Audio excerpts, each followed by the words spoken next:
where Tennessee clobbered NC State. We talked about Georgia and Texas being kind of that tier one in the SEC. I'm pretty dang close to being able to put Tennessee in that tier one as well. I mean, they looked really good, and we both took Tennessee to win and cover in this game because I think we both maybe you're not as high on this NC State football team as some other people were heading into the season. Yeah, Nico looked fantastic. Dylan Sampson looked awesome. The defense was flying and buzzing, and Grayson McCall looked terrible, and so did that NC State defense. So definite issues moving forward for NC State. Not sure what it's going to look like down the stretch for them. Tennessee could also just be really stinking good, and NC State could find some success in these games later down the stretch. But boy, does Nico look like he looks like one of the better quarterbacks in the SEC right now. And I still think there's a ceiling to get to, not Yeah. only for Nico, but for this team in general. I mean, that's the encouraging spot is they put up a 50 burger on NC State. They won by 40 plus, and you still think there's untapped potential.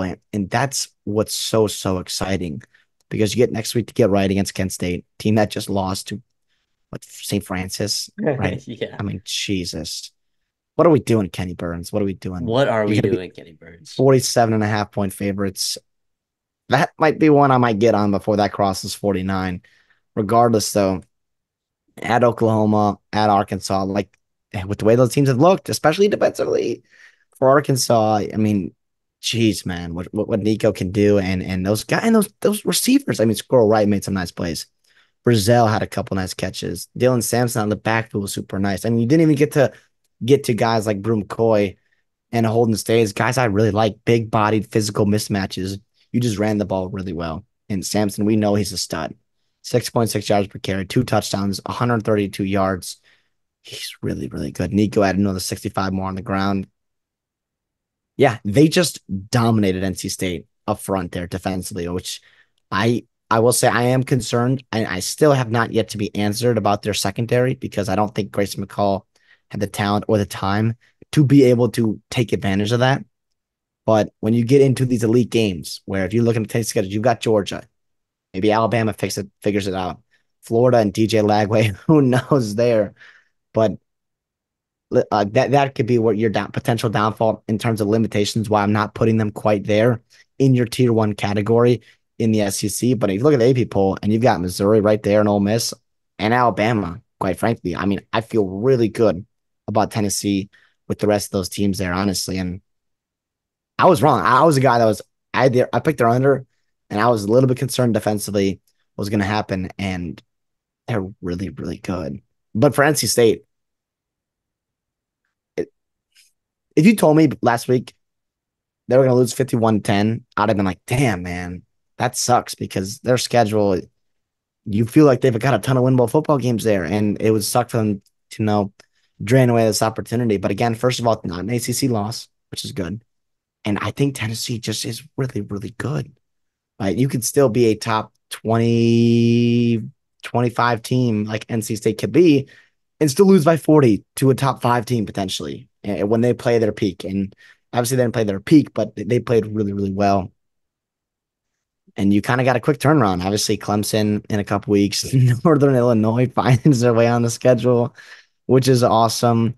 Obviously, Syracuse and Cal, two teams that looked very, very good. Duke got a win in Northwestern. So NC State's going to have to be better offensively. And this is 2 straight years of Robert and I and just seeing incompetency running the ball, right? Running the ball and throwing the football as well.